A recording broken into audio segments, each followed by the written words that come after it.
This past week, I broke the second Icaro solar helmet that I have owned.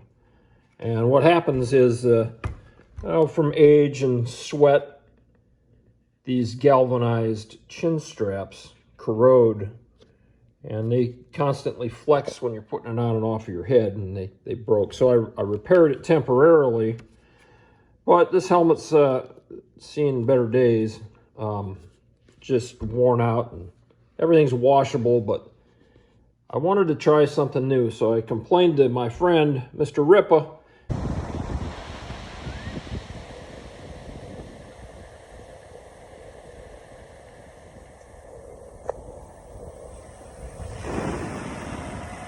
And he said, hey, buy one of these.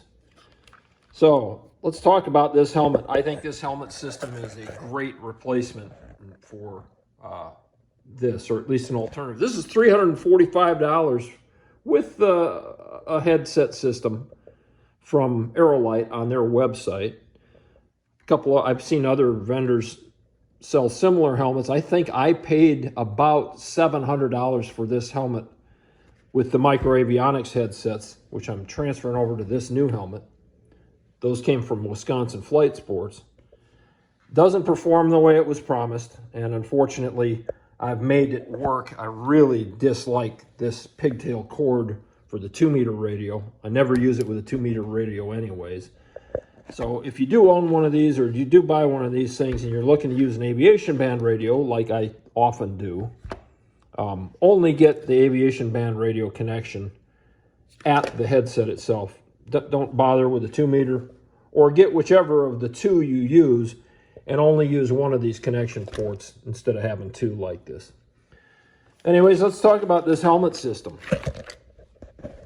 So this is modeled after a military style helmet made by a company called OpsCore. Their helmet like this is about $2,000, but this is a knockoff. We all love knockoffs, right? And it's made by a company called Fast Helmet. Yeah, look at that. Made in China. And guess what, folks? $46 with this rail system. Now, the rail system is called the ARC. It's capital A, capital R, capital C. And it comes pre-bolted to the helmet. I'm sure you could configure just about any helmet with an ARC system. But this one's integrated to the curvature of the helmet really nicely. And it's a real cool feature, because what it allows you to do is put rail mount type accessories in and adjustable, and then they're retained by that rail and a clip system. Makes it, I can't really do it with one hand, but makes it really, really easy to put all kinds of things from batteries to GoPros. They sell this GoPro mount that mounts into the front of the helmet there. Very easy to clip on and off. Some pre-configured Velcro attach points on the helmet. It fits my great big head, and it comes with some extra padding to change the size of the padding and the depth of the padding if you wanted to. I also bought these ear defender mounts, but I found that the angle that they mounted onto the rail system made it so that they didn't appropriately click in and out. You know, that they have that click feature when you flip it open, they make that noise, and they hold the ear defender away from your ear a little bit. These are all universal. They all fit the standard Peltor 3M microavionics size pins. They mount to the helmet. But normally these are screwed onto the helmet like this. But with the rail mount system, they can be adjustable forward and aft, and they can retain the ear defenders exactly where you want them. The problem was, when I purchased these, that the angle of them isn't not correct. It doesn't work well with the helmet. So enter my designing and 3D printing capability. This is Gen 1 of an attempt to rectify that. Mine has no angle, so that when it's in there, it will give me the appropriate amount of connection. Now I'm reprinting this because I had to change the design a little bit. I wanted a retention pin on the back where it slides back and forth on the track, and I reduced the profile of it a little bit on my next print. It'll be done in an hour or so, and I'm gonna keep these just in case, but I'm gonna switch back to my the black ones that came on the Icaro helmet. Pretty slick system. I think it's a good looking system. It gets stuff off of the top of the helmet with all of these rails, and it makes everything much less likely to slip off your helmet, have Velcro fail, and have stuff going through the propeller. I think this should be the standard going forward.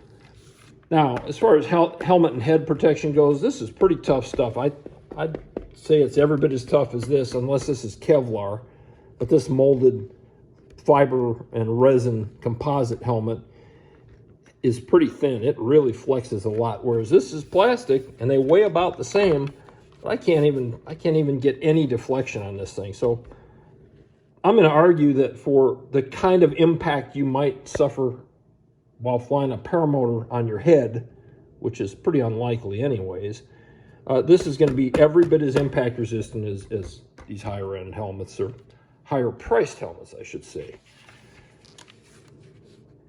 So if you like the military look, take a look at one of these helmets. Like I said, I got this on Amazon, and the accessories, there's lots of accessories that are available for it. I may change out the strap system because I really did like this under the chin one single release point, whereas this one's a little bit clunky. It's got a 3 featured triad kind of a affair that snaps into a receiver, and I've gotten it underneath my chin and pinched my chin, and I've also gotten it wedged in there crooked, whereas I've never had that problem with this bayonet and quick release type system on the Icaro helmets. So I may come up with a cable mount system very similar to that and replace these with it, although I do like the more militarized look of the navy gray, I guess, or desert sand color of this helmet. I'd kind of like to keep it all that color except for the accessories, of course. So we'll see what happens. Leave a comment if you think this is a good idea.